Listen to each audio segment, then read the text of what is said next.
Good afternoon, students. Welcome in SST College of Arts and Commerce. This is a SST Edupedia. जैसे कि last lecture में मैंने आप लोगों को 12th स्टैंडर्ड के कॉमर्स में बताया था कि कौन से सब्जेक्ट्स किस किस में मार्क्स डिस्ट्रीब्यूशन कैसे कैसे कैसे आपको बताया था कि कौन से पेपर्स में fill in the blanks objectives कैसे आने वाले हैं, पूरा पैटर्न पेपर भी मैंने बताया था। उससे रिलेटेड उसमें से मैंने एक चैप्टर लिया था कि कौन से आपके थियोरिकल चैप्टर्स हैं एंड कौन से आपके प्रैक्टिकल चैप्टर्स है। उस थियोरिकल चैप्टर्स में से हम लोगों ने स्टार्ट किया था एडवांस वेब डिजाइनिंग। उस एडवांस वेब डिजाइनिंग को रिलेटेड रखते हुए उसमें से मैंने आपको बताया था SOP1। SOP1 आपको बताया था उसमें क्या क्या था, हम लोगों को कैसे वेब पेज क्रिएट करना है। उस वेब पेज में हम लोगों ने बनाया था एक रिलायंस जियोस कंपनी रिलेटेड से हम लोगों ने वेब पेज क्रिएट किया था इंटरनेट एक्सप्लोजर पे। एंड देन उसमें हम लोगों ने आउटपुट भी सी किया था। एंड उसके सेकंड में पेज बनाया था फीडबैक फॉर्म। फीडबैक में हम लोगों ने देखा था कि पूरा कैसे इंफॉर्मेशन डाला था। एंड नेक्स्ट आज वैसे ही उसी टॉपिक से रिलेटेड मैं सेकंड टॉपिक लेके आई हूँ SOP2 से रिलेटेड कि उस SOP2 में आपको क्या क्या करना है, कैसे अपना वेब पेज बनाना है। क्वेश्चन मेंशन है, लेट्स सी देखते हैं कैसे करना है।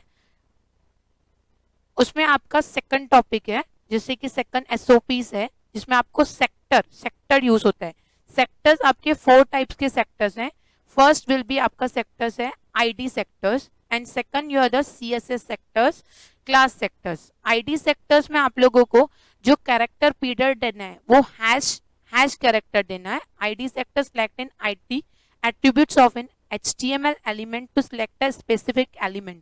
जिसे आपको नॉर्मली देखेंगे कि आपके कॉलेज में आपको आईडी मिलता है तो हर एक के आईडी अलग अलग रहता है, हर एक का आईडी बार बार रिपीट नहीं होता है, उसमें आपको रोल नंबर एक ही मिला जाता है। सेम एज इट इज हम लोग आईडी एक बार ही देंगे और अलग अलग एट्रीब्यूट्स उसमें यूज करेंगे। लेकिन आईडी का जो हम लोग स्टाइल देंगे, आईडी सेक्टर किस पर्पज के लिए होता है, अगर हम लोगों ने जो स्टाइल दिया वो स्टाइल एक ही बार यूज होएगा, वो बार बार स्टाइल यूज नहीं करना पड़ेगा, उसके लिए आपको आईडी चेंज करना पड़ेगा। सेकंड है CSS class sector. Class sector full stop symbols के थ्रू यूज होता है। Character period full stop use करना पड़ता है, उसमें डॉट जिसे बोला जाता है, पहले पहले डॉट दिया जाता है फिर हम लोग उसको क्लास देते हैं। किसी भी नाम दे सकते हो आप, जैसे कि उसमें डॉट दिया, इंट्रो दिया, वो मुझे क्लास। तो आपकी क्लास में बहुत सारे स्टूडेंट्स बैठते हैं तो नॉर्मली ऐसे नहीं है कि एक ही स्टूडेंट बैठेगा, तो आप जो स्टाइल क्लास ऊपर दे रहे हैं तो बार बार आप क्लास स्टाइल यूज कर सकते हैं। The class sector is used when you want to change a group of element within your HTML page।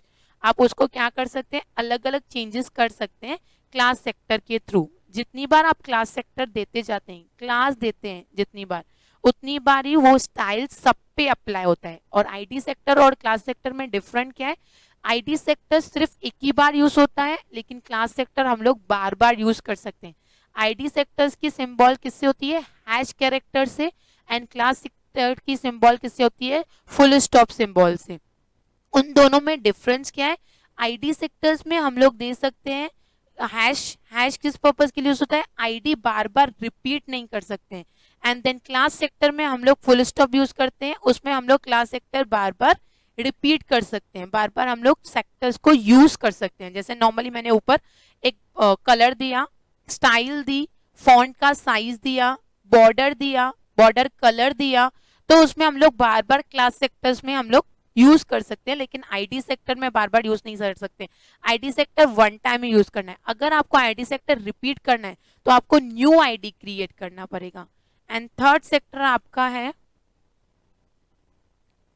Universal sectors and fourth आपका है CSS ग्रुप सेक्टर्स। ये 4 टाइप्स के आपके सेक्टर्स रहते हैं। फर्स्ट हम लोगों ने लास्ट स्लाइड्स में देखा था ID sector, class sector, universal sector and group sector. Universal sectors किससे होता है, वाइल्ड कार्ड स्टार मार्क से होता है, जिससे स्टार्टिंग कैरेक्टर पीरियड क्या है उसका स्टार है, पहले स्टार देना पड़ता है और आप कौन से भी नाम से आप उसको ग्रुप दे सकते हैं।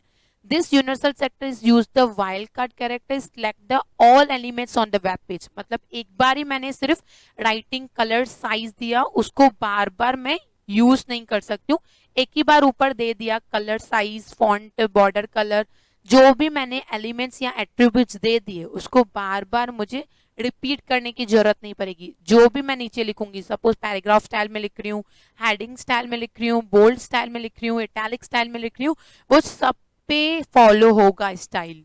And CSS group sectors, characters period, उसमें ग्रुपली, नॉर्मल ग्रुप तो पता है आपको कि ग्रुप मतलब ज्वाइंट, एक दूसरे के साथ ज्वाइंट देना। कैरेक्टर पीरियड H1 H2P, बीच में मैंने क्या दिया, कॉमा का यूज किया है।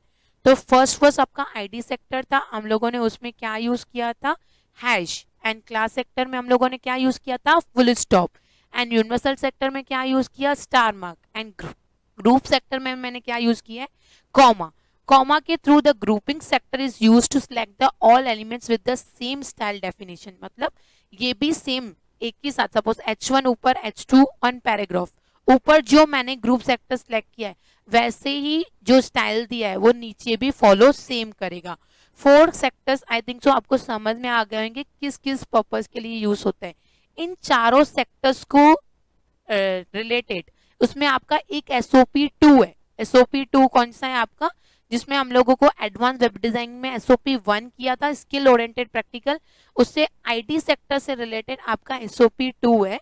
CSS का फुल फॉर्म होता है कैस्केडिंग स्टाइल शीट, किसी शीट को स्टाइल देना। जैसे हम लोगों ने लास्ट प्रीवियस स्लाइड में HTML हैड टाइटल यूज किया था, लेकिन इसमें हेडिंग सेंटर नहीं यूज होता है, टाइटल नहीं यूज होता है, सीधा स्टाइल से यूज होता है, जिसमें हम लोगों को CSS स्टाइल के शीट में हम लोग पूरे यूनिवर्सल सेक्टर्स यूज करते हैं। एक पार्ट है सेक्टर का जिसमें आप लोगों को SOP2 में आईडी सेक्टर यूज करना है। देखते हैं फर्स्ट CSS आईडी सेक्टर्स में एक मैंने खुद के हिसाब से एग्जांपल बनाया है। The ID sector select the IT attributes of HTML element to select the specify element। एक स्पेसिफाई एलिमेंट होता है, एक यूनिक होता है, उसको बार बार यूज करने की जरूरत नहीं पड़ती, वन टाइम ही आपका आईडी सेक्टर यूज होता है। जैसे आपका नॉर्मली आप देखेंगे कि आपके कॉलेज में एक आईडी मिलता है, and ID is always the unique with in, so it is the unique element, एक यूनिक एलिमेंट है। It is a return with the hash character. किसके थ्रू करते हैं, मैंने पहले लास्ट प्रीवियस स्लाइड में आपको बताया था, हैश कैरेक्टर से यूज होता है, followed by ID name. Starting कैसे करेंगे आपको तो पता है, जो भी हेडिंग्स रहती है या जो भी हम लोगों को एलिमेंट्स रहते हैं वो नोटपैड में लिखा जाता है, उसका आउटपुट हम लोग इंटरनेट एक्सप्लोरर पे देखते हैं। डॉक्यूमेंट टाइप HTML हैड दिया है, स्टाइल दी है, इसमें टाइटल का कोई सेशन नहीं है। पहले मैंने देखेंगे आप हैश दिया है, फिर मैंने पैरा1 दिया है, एक पैरा1 मैंने एक नाम लिखा है, जैसे मेरा आईडी मैच हो, ठीक है। टेक्स्ट अलाइजन क्या होना चाहिए, उसमें सेंटर होना चाहिए, और कलर क्या आना चाहिए, blue. Then style close, head close किया है, वहां पर मैंने पूरा स्टाइल दे दिया। फिर वो जो स्टाइल दी है जिसको मुझे देना है, किसको देना है, वो किसके बाद लिखना है, बॉडी के बाद, बॉडी PID पैरा1। आप देखेंगे ऊपर मैंने पैरा1 दिया है और नीचे आईडी मैच करने के लिए भी मैंने पैरा1 लिया है। Cascading style sheet H1 close, heading 1 close दिया है मैंने। तो देखेंगे आप ऊपर मैंने पैरा1 दिया है, पैरा1 कैस्केडिंग स्टाइल शीट को जो देगा वो टेक्स्ट अलाइजन जो देगा वो सेंटर देगा, और कलर उसका क्या कर देगा, ब्लू कर देगा। एंड नीचे मैंने P यूज किया है, टेक्स्टिंग पैराग्राफ, P क्लोज किया है, पैराग्राफ क्लोज किया है, बॉडी क्लोज किया है, HTML क्लोज किया है। First on will be the last close. लेकिन इसमें एक पॉइंट ये है, आप देखोगे कि H1 को वो क्या देंगे, स्टाइल देंगे, लेकिन पैराग्राफ को स्टाइल नहीं देंगे, क्योंकि मैंने आगे क्या लिखा है, आईडी मैच करने के लिए क्या दिया है मैंने, पैरा1 दिया है, लेकिन P में वो टेक्स्टिंग पैराग्राफ को स्टाइल नहीं देगा। Let's see the output. आप आउटपुट में देख सकते हैं कैस्केडिंग स्टाइल शीट में ऑलरेडी ब्लू कलर दिया है उन्होंने, और जो अलाइजन है हमारा वो सेंटर में कर दिया है, और टेक्स्टिंग पैराग्राफ सिर्फ पैरा स्टाइल में दिया है, उसको कोई कलर भी नहीं हुआ है, एंड कौन सी अलाइजन भी स्टाइल यूज नहीं हुई है। आते हैं आपके SOP2 पे, एडवांस वेब डिजाइनिंग SOP2। उसमें क्या उन्होंने क्वेश्चन दिया है, create a web page using HTML and CSS code, both are using, HTML भी देना है एंड CSS कोड भी यूज करना है to design a web page as a layout display below. जैसे नॉर्मली आप देखेंगे ऊपर जो डिस्प्ले किया गया है वैसे ही आपको नीचे बिलो में डिस्प्ले जैसे किया गया है वैसे आपको पेज वेब पेज पे क्रिएट करना है CSS और HTML के कोडिंग के through. The top section which display the heading tourist place in header. आप देखेंगे ऊपर टेबल में एक नीचे टेबल में देखेंगे टूरिस्ट प्लेस हेडिंग में लिया गया है, हेडर में लिया गया है। लेफ्ट हैंड साइड में हम लोगों को दिया गया है टूरिस्ट प्लेस के नीचे देखेंगे आप लेफ्ट हैंड साइड में एक सिटी दिया गया है, 4 सिटी के नाम दिए गए हैं और टूरिस्ट प्लेस इन पूना में हम लोगों को दिया गया है 3 नाम जो टूरिस्ट प्लेस इन पूना में है। दोनों ये क्रिएट करके हम लोगों को एक टेबल बनाना है। Use internal style sheet for the left and right section, both section covered होने चाहिए विद बैकग्राउंड कलर भी होना चाहिए एंड फॉन्ट की स्टाइल भी चेंज करनी है। इसमें हम लोग ID सेक्टर यूज कर रहे हैं क्योंकि ID सेक्टर हम लोग एक ही बार यूज कर सकते हैं, बार बार यूज नहीं कर सकते। और ID सेक्टर के लिए प्रीवियस स्लाइड में मैंने आपको बताया था कि हैश सेक्टर्स यूज होता है, हैश कैरेक्टर यूज होता है। लेट्स सी कि हम लोग कैसे कोडिंग लिखेंगे SOP2 की। आपको तो पता है जो भी हम लोग कोडिंग्स लिखते हैं वो टाइप इन नोटपैड में लिखा जाता है। डॉक्यूमेंट टाइप HTML क्यों लिखा जाता है? क्योंकि ये कौन सा HTML का वर्जन है 5.0, लास्ट वर्जन था 4.0, उसमें कुछ एडिशन करके हम लोगों को इस HTML में अलग अलग स्टाइल दी गई है। देखते हैं कैसे हम लोग अपने SOP2 की वेब पेज को सेम टू सेम क्रिएट कर सकते हैं। Document type HTML had style दिया है मैंने। फर्स्ट मैंने लिखा है सिटी नेम जैसे उन्होंने बोला था, फिर लिखा है मैंने टूरिस्ट प्लेस, आगे हैश दिया है। ID नेम क्या दिया है मैंने सिटी नेम एंड नीचे ID नेम क्या दिया है मैंने टूरिस्ट प्लेस। सिटी नेम का फ्लोट किसमें होना चाहिए left hand side, border solid में होना चाहिए और बॉर्डर का कलर मैंने क्या दिया है ब्लैक। आप देखेंगे उसमें बॉर्डर का कलर भी यूज हो गया था। विथ 300 पिक्सल दिए मैंने, जो ऊपर सिटी नेम लिख के आएगा उसको 300 पिक्सल दिया है। पैडिंग 5 पिक्सल मतलब जो गैपिंग है वो 5 पिक्सल का होना चाहिए और फॉन्ट का स्टाइल जो होना चाहिए वो बोल्ड होना चाहिए और फॉन्ट की साइज है 20 पिक्सल की। जो मैंने सिटी नेम में स्टाइल यूज किया है वही सेम टू सेम मैंने टूरिस्ट प्लेस में भी स्टाइल यूज किया है। आप देखेंगे बैकग्राउंड कलर सिर्फ मैंने लाइट पिंक दिया है और ऊपर मैंने बैकग्राउंड कलर कुछ भी नहीं दिया है क्योंकि उन्होंने पेज में बताया था कि सिर्फ बैकग्राउंड कलर एक लेफ्ट हैंड साइड देखेंगे आप जिसमें सिटी नेम में बैकग्राउंड कलर नहीं दिया गया था एंड टूरिस्ट प्लेस में बैकग्राउंड कलर लाइट पिंक दिया गया था, तो इसके लिए मैंने लाइट पिंक डाला है। टूरिस्ट प्लेस फ्लोट क्या दिया है मैंने लेफ्ट हैंड साइड। आप बोलेंगे कि मैम सिटी नेम्स तो लेफ्ट हैंड साइड लिखा था तो tourist place right hand side होना चाहिए। नहीं, अगर आप टेक्स्ट को राइट हैंड साइड लिखते हैं वो फ्लोट है तो टेक्स्ट आपकी वो राइट हैंड साइड चली जाती है। एंड बॉर्डर किस में होना चाहिए सॉलिड में एंड बॉर्डर का कलर क्या होना चाहिए ब्लैक, विथ क्या होना चाहिए 300 pixel, padding 5 pixel and border का कलर लाइट पिंक होना चाहिए। बॉर्डर स्टाइल बोल्ड में होनी चाहिए जैसे ऊपर यूज किया था और फॉन्ट की साइज 20 पिक्सल में होनी चाहिए। स्टाइल ऊपर ऑन किया, स्टाइल क्लोज किया, हेड क्लोज किया। ये पूरा सेशन हमारा क्या था हेडिंग सेंटर था। मतलब आप पूरा नोटपैड में ये क्या लिखेंगे स्टाइल में लिखेंगे जो जो आपको स्टाइल देनी थी। फर्स्ट हम लोगों ने CSS में स्टाइल दिया जाता है, फिर उस स्टाइल को फॉलो करने के लिए बॉडी के टैग्स को यूज किया जाता है। देखते हैं बॉडी टैग्स में कैसे कैसे हम लोगों ने क्या क्या यूज किए।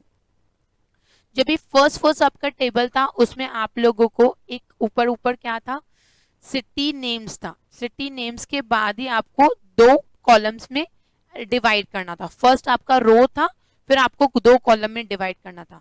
तो फर्स्ट जो रो था उसको हम लोगों ने तो स्टाइल नहीं दी है तो मैंने उसको स्टाइल किस पर्पज के लिए दिया H1। वो जो पहले मैंने स्टाइल दी थी वो ID सेक्टर से रिलेटेड दी थी। अभी जो मैं स्टाइल दे रही हूँ H1 स्टाइल बॉर्डर मैंने क्या दिया है सॉलिड, बॉर्डर को कलर दिया है ब्लैक। ये CSS की प्रॉपर्टी कैसी होती है मैं बता देती हूँ। फर्स्ट आपकी ID रहता है, इसके बाद फिर प्रॉपर्टी रहती है। दोनों के बीच में जैसे बॉर्डर और सॉलिड के बीच में डबल डॉट दिया है और फिनिश डॉट एंड कॉमा से होता है। आप देखेंगे जिधर भी मैंने यूज किया है जिससे बैकग्राउंड बैकग्राउंड और कलर के बीच में मैंने हैशन दिया, इसके बाद फिर उसका कलर देने के लिए डबल डॉट दिया, रेड दिया, डॉट एंड कॉमा से फिनिश किया। बॉर्डर क्या दिया, सॉलिड, एंड बॉर्डर का कलर क्या दिया मैंने, ब्लैक। बैकग्राउंड का कलर मैंने दिया है लाइट ब्लू, आप ऊपर देखेंगे लाइट ब्लू था। इसके बाद टेक्सचराइजेशन सेंटर में दिया है, और जो अंदर है डीप कलर, जो नॉर्मली कलर दिया है वो मैंने डीप पिंक दिया है। विड्थ दिया है 625 पिक्सल्स, फॉन्ट की साइज दिया है 50 पिक्सल्स, मार्जिन दिया है 0। मार्जिन नहीं, अगर मार्जिन देते हैं तो वो मार्जिन के लिए स्पेस छोड़ते हैं, तो जो फॉन्ट का साइज दिया है वो 50 पिक्सल दिया है। और विड्थ मैंने 625 क्यों लिया है, पूरा लिया है। जैसे कि मैंने फिर नीचे डिवाइड करूंगी तो 300 उसको दिया है, 300 उसको दिया है। एंड टूरिस्ट प्लेस, ऊपर ऊपर जो हेडिंग में हमारा नाम आना चाहिए H1 हेडिंग में, टूरिस्ट प्लेस, उसको मैंने डिवाइड किया है दो पार्ट में, division ID city name and division ID tourist place. उधर ऊपर आईडी हम लोगों ने क्या नाम दिया था उसको, सिटी नेम, तो नीचे मैं आईडी फिर से रिपीट कर रही हूँ, सिटी नेम्स। सिटी नेम्स में क्या दिया मैंने, ऑर्डर लिस्ट, लिस्ट में दिया है। ऑर्डर लिस्ट में लिस्ट्स डाली है मैंने, पुणे, बैंगलोर, हैदराबाद, दिल्ली। ऑर्डर लिस्ट में दिया जैसे वो नंबर फॉर्मेट में आ जाए, इसको बोला जाता है ऑर्डर लिस्ट। ये आपको 11th में भी मैंने बेसिक एट्रीब्यूट्स करवाए थे। फिर आपका आता है tourist place in Poona. Poona में क्या दिया, अनऑर्डर लिस्ट, उसमें नंबर नहीं आएंगे, सिंबल आएगी बुलेट्स की। List is Shaniwarwada, Kelkar museum, Singh fort, ये सब, दाउथेट, हेल्विन टेम्पल, ये सब मैंने यूज किया है टूरिस्ट प्लेस इन पूना से रिलेटेड। फिर यूएल क्लोज किया, डिवीजन क्लोज किया, बॉडी क्लोज किया, एंड HTML क्लोज किया। फर्स्ट आप लास्ट लाइन में देखेंगे मैंने क्या दिया था, पहले स्टाइल दी, किसको स्टाइल दी हम लोगों ने, सिटी नेम्स को एंड टूरिस्ट प्लेस को। इसके बाद फिर मुझे जो फर्स्ट रो लिखना था, क्या लिखना था रो में हम लोगों को, टूरिस्ट प्लेस, जिस टेबल से क्रिएट करना था, जो टेबल को हम लोगों को बॉर्डर में भी लेना था, और उसमें आईडी सेक्टर भी दिया मैंने, उसमें बॉर्डर कलर दिया, बैकग्राउंड कलर दिया। तो सब हम लोगों ने यूज किया सेकंड पेज में, मतलब वही पेज में लेकिन बॉडी के बाद। पहले स्टाइल दी, फिर बॉडी के बाद जो हम लोगों को टूरिस्ट प्लेस को स्टाइल देनी थी वो यूज किया। फिर हम लोगों ने उसमें जो लिखने थे, जैसे ऑर्डर लिस्ट में हम लोगों को सिटी के नेम्स लिखने थे, एंड अनऑर्डर लिस्ट में हम लोगों को क्या लिखना था, टूरिस्ट प्लेस के नेम्स। तो यहाँ पर let's see the your output, same to same awesome output show हुआ है कि नहीं देखेंगे। फर्स्ट 600 जो दिया था टूरिस्ट प्लेस का दिया था, फिर दो में मैंने डिवाइड किया, एक सिटी नेम में डिवाइड किया, दूसरा टूरिस्ट प्लेस में। आप देखेंगे सिटी नेम्स को 1 2 3 4 आया, it's the order list, and tourist place में अनऑर्डर लिस्ट में सब लिख के हैं। तो ये सब आपको टेबल फॉर्मेट कैसे बनाते हैं CSS और HTML कोडिंग के थ्रू आपने देखा, आपको आई थिंक सो समझ में आया होगा कि कैसे हम लोग अपनी कोडिंग्स और कैसे हम लोग अपने टूरिस्ट प्लेस की टेबल्स बना सकते हैं SOP 2 में जो उन्होंने शो किया था। Thank you for watching videos. अगर कोई भी कुछ भी डाउट हो तो आप कमेंट कर सकते हैं। अनदर आपको ये जो भी मैंने बताया कि किस पर्पस के लिए स्टाइल यूज होता है, लास्ट 11th स्टैंडर्ड में भी बेसिक टैग्स में आपको मैंने बताया था कि कैसे कैसे यूज होता है, उसके थ्रू ही 12th में सिलेबस में आपको SOP 2 से related ID sectors, previous slide में फर्स्ट आईडी सेक्टर 4 टाइप बताया किस किस पर्पस के लिए कौन सी सिंबल्स के लिए यूज होता है। इसके बाद SOP 2 बताया, उसका आउटपुट भी देखा। अनदर कोई भी डाउट हो तो आप कमेंट कर सकते हैं। Thank you so much.